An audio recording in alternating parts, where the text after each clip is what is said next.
Direct Connection is made by MPT to serve all of our diverse communities and is made possible by the generous support of our members. Thank you.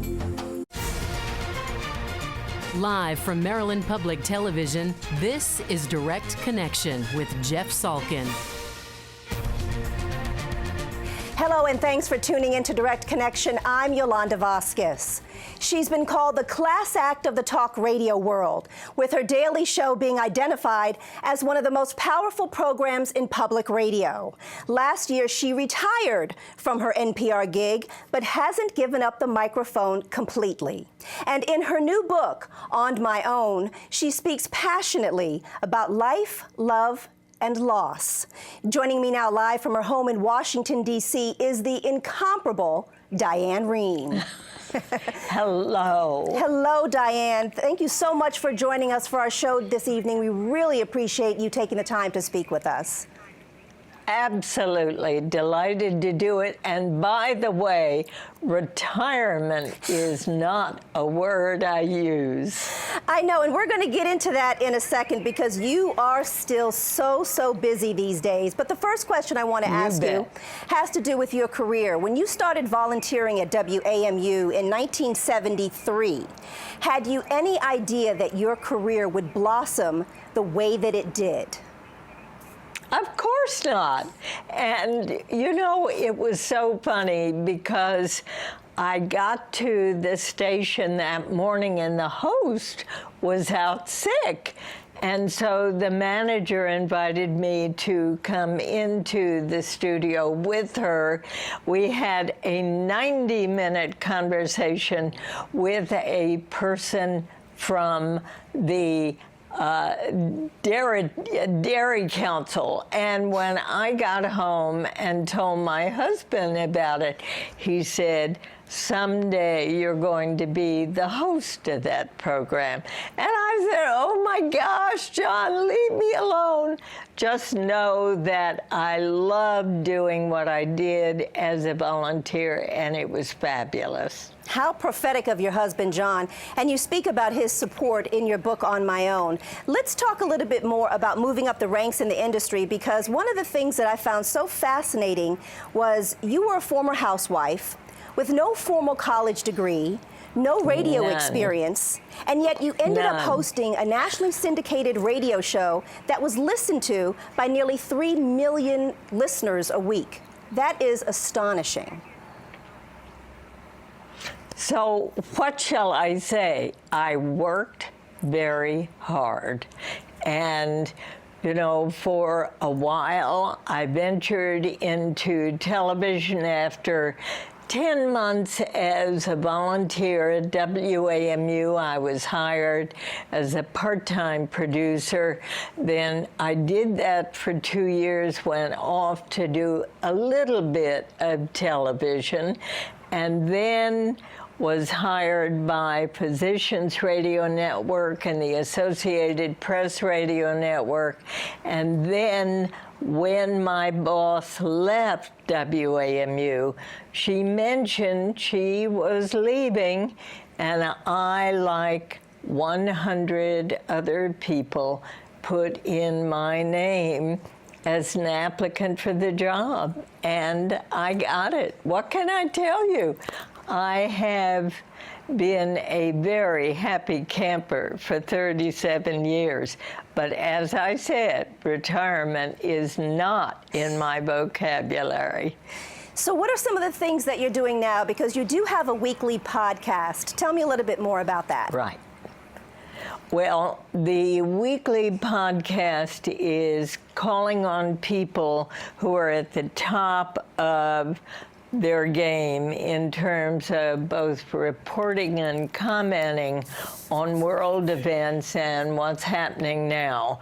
So, for example, this week we have Richard Hawes scheduled. He is the director of the Council on Foreign Relations. We're going to be talking about Russia and what's happening with Vladimir Putin and what is clearly happening here in Washington with the president's son-in-law, with Nunez sort of leaving his committee and reporting to the White House. You know, where is all this going? We have coming up Alan Lichtman in May, who is one of the people who has been a great predictor. He has appropriately and rightfully and correctly predicted the last 8 presidential elections, including that of Donald Trump. And he is predicting that Donald Trump is going to be impeached. I very much want to talk with him. So you're staying very busy. You know, we've got the phone lines opened up. Diane, I'd like to go to the phone line. We have a call here from Suzanne from Anne Arundel County. Suzanne, go ahead. Hi, Diane. I am 74 years old. Hi, Suzanne. Thank you so much. I so respect you, listen to you all the time, and cannot believe that a woman of your age can have so much impact. That's what I wanted, and you're speaking for me and for so many women of an age, and I thank you, and want to know what you think for our daughters and granddaughters in the future. How will we continue with this? Thank you for your question, Suzanne. Thank you. I think that we simply have to be as supportive as we can. You know, my daughter, who is now 52, is a physician in Boston. Our son is in Frederick, Maryland, actually in Emmitsburg, Maryland. He is university professor of ancient philosophy at Mount St. Mary's University. I think all we can do for our children is as much as we can do. We can be there for them, we can support them, we can help them wherever they want to go, but supporting them is the greatest thing that we as parents can do. Wonderful advice there, Diane. Let's talk a little bit about the book. You chronicle in this book the painful account of your husband's death, his last days here on Earth, I should say, and kind of what you were going through at that time, and now your life as a widow. Can you tell me what you were thinking when you originally wrote the book? You know, I began writing the book on the night John was dying. I was lying on 2 chairs next to his bed. I had our little dog Maxie on my stomach. And, you know, you cannot sleep in a situation like that. So I got up. I had my iPad with me. I began writing what I was seeing, thinking, and feeling. And that was literally the beginning of the book. It was just so awful to be there and to watch that man suffer and die as he did. When I die, whenever that is, and I am a woman, as you well know, of 80 years old, I want to die in my own bed. I want to die at a time when I know I can no longer be abuse in this world. And that was John Ream's feeling. He said, I can no longer feed myself. I can no longer stand. I can no longer walk. I need help with absolutely everything I do. I no longer wish to be on this earth. And that is why he stopped drinking water. He stopped eating food. He stopped taking medication. He took 10 days to die. And I don't want that for myself. I don't want that for my children. I don't want that for the ones I love. I want to go when it's time to go. And I want to be in control of when that time is, which is why I am so passionately engaged in compassion and choices and the right to death with dignity. And we're going to talk a little bit about that in a second, but let me ask you something. Your husband suffered from Parkinson's disease for many, many years. Yes. When he finally decided Yes. to say bye-bye in the manner in which he did, he sounded very resolute in the book. Do you wish at any point that maybe you had tried to talk him out of it? Certainly. And even while he was in that process, on the second or third day when he was sound asleep and he was clearly sinking, I thought to myself, you know, if I just give him a touch of applesauce to his lips, or if I just put a few drops of water in his mouth and say to him, please, please don't go. Please stay with us no matter what. I could have done that, but that would have been exactly what he did not want. He and I had talked about it so many times, and I knew that when he made that decision, that was what he wanted, and I would not have betrayed him by going against those wishes.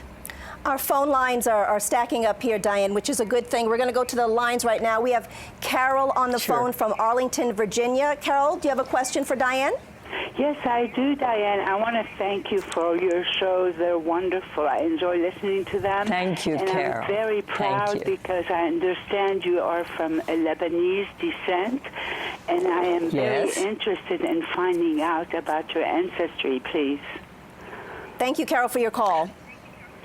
I'm sorry, I couldn't catch the last part of that question. She wants to know a little bit more about your ancestry. Well, my parents were both born in Mersin, Turkey, before Syria was even created, before Lebanon was created. But my father's family emigrated to Lebanon. My mother's family left Turkey and went to Alexandria, Egypt. My father came here to this country in 1907, and then in 1929, he went back to the old country, to Alexandria, Egypt, where my mother at the time was already engaged to someone else. But my father, I believe, may have been promised. My mother may have been promised to him. I don't know the history. Whatever it was, she broke her engagement and came with my father as his bride to this country in 1929. She died very young. She was only 49. My father, 13 years older than she, died at 62, truly, of a broken heart 11 months after she died. Thanks so much for sharing that, Diane. We're going to go to the phones right now. We have John on the line from Fairfax, Virginia. John, go ahead. Good evening, Diane. It is a pleasure to have the opportunity to talk with you because I have enjoyed your broadcast for so many years. And one of the things that I noted about your work in civil discourse was the fact that you always had read the book, had read the report, had done your research in advance of having your guests with you. And so it made the interview so much more pertinent because you had done your homework, so to speak. I'm so glad you said that. I'm so glad you said that, John, but please don't give me all the credit, because I had wonderful producers with me. I have to confess to you, I did not read all the books. I read the material about those books that was prepared for me. I then would browse through those books before an interview. But let's give credit where credit is due to those absolutely fabulous producers. John, do you have a question real quick? Yes. Yes, I understand, but I certainly want to give credit where credit is due to you as well. And what I should say then is you did your homework, however much that was. But my question is about civil discourse. In this age, civil discourse has become anything but civil. It is the exact opposite of it, whether it's in television programming or in radio programming, or even I've seen people arguing at Panera, sitting down for lunch, and not listening to each other. I know this must bother you terribly, the fact that our discourse has become anything but civil. Would you comment on that for me, please? I certainly will, John, and I will say to you that there are times when I turn off the radio or turn off the television because of exactly as you say. We have stopped listening to each other. I always believe that a really good talk show should be called a listening show, because that's basically, I believe, what the role of a good talk show host is, and that is to listen, to facilitate, to make comments, and to draw out from that guest or guests what that information is to be passed on to our listeners. And I'm sad that in our public realm, in our commentary among politicians, it has become so coarse and indeed so crass. I think that people on network television, people in network radio or television or online have forgotten exactly how to make that happen. Thank you for your question, John. Real quick question has to do with everything that was happening with your husband, John. You really have become an advocate for not only the right to die or death with dignity legislation, but also for people talking about end-of-life care. Why is that so important, and why do we seem to shy away from that topic? You know, I think it is because we're afraid. We're afraid to talk with our parents. We're afraid to talk with our children. We're afraid to talk with our friends about what it is we want at the end of our lives.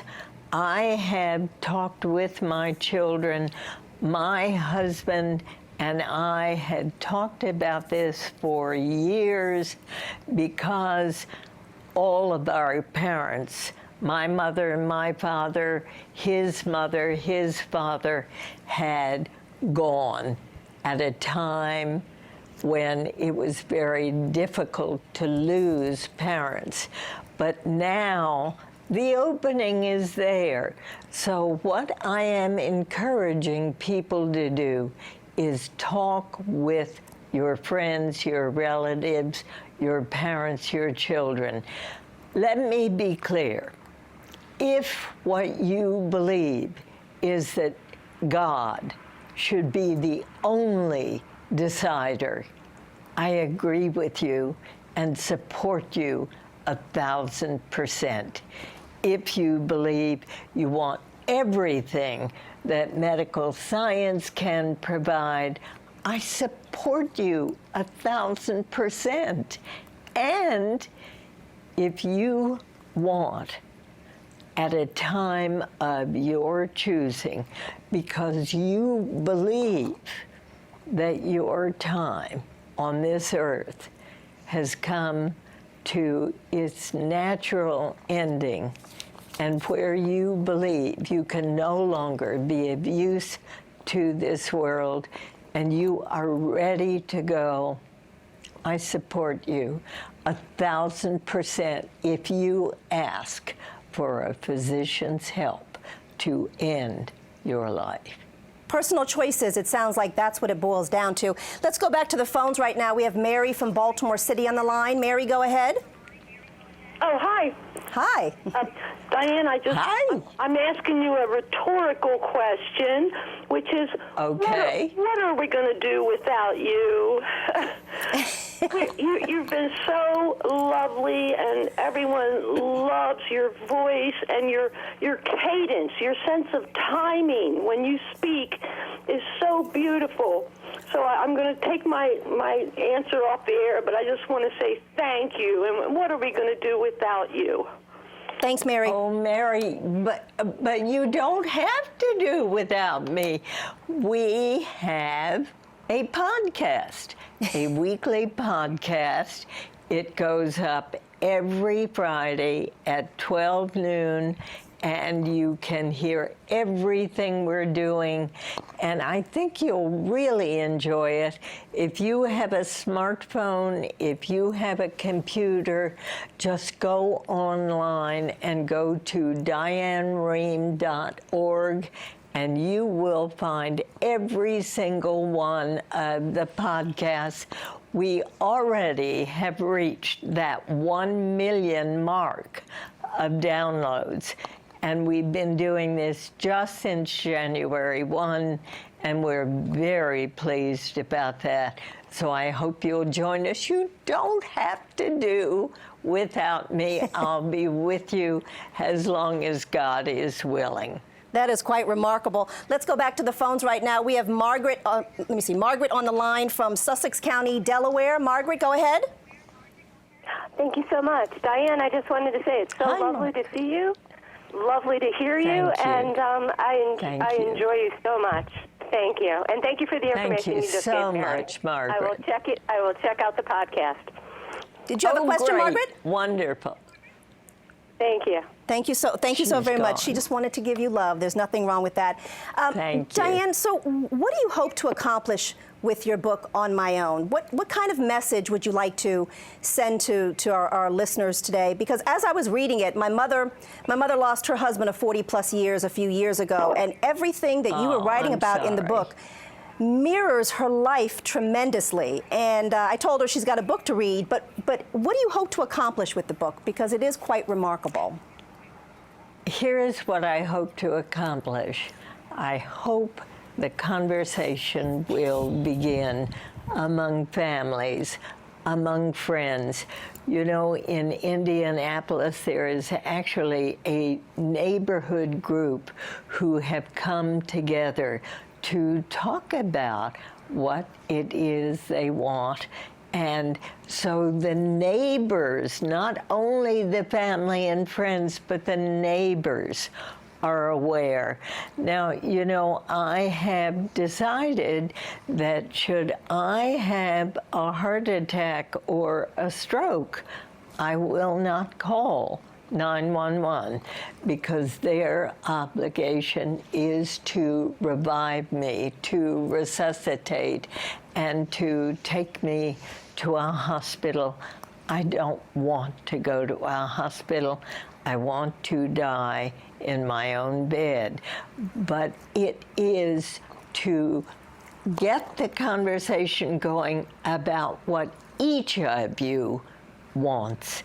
And that's the point of my book. That's what I hope it will accomplish. And that indeed it does. We've only got about a minute and a half left. It's so cliche to ask people how you want to be remembered. So what I'll instead ask you is, when your name comes up in conversation, now and in the future, what descriptors would you like people to use? I hope they think of me as a good listener. I hope they think of me as a good facilitator. I hope they think of me as one who has been there representing the listener, because it is the listener's voice that I am trying to present to my guests. I think about what listeners want to know, and that's what I want to know. So I hope they think about me that way. Thank you for that question. I love it. You're more than welcome. Last question, real quick, is about, I heard you make a mean baklava. Is that a family recipe? Had to get that in. It is indeed. It is indeed, and it's divine. And my cousin taught me how to make it, and I make it every Christmas and give it to all my friends and the people I work with. Thank you so much, Diane Rehm. Baklava. I appreciate it. Thank you for your time tonight. We appreciate you. Thank you. And Thursday at this time on Your Money and Business, the impact of U.S. trade wars on your wallet and how to spend the night in a historic home.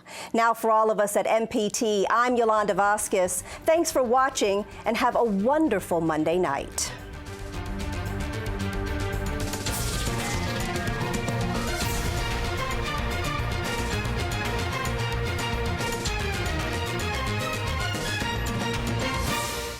This program was made by MPT to serve all of our diverse communities.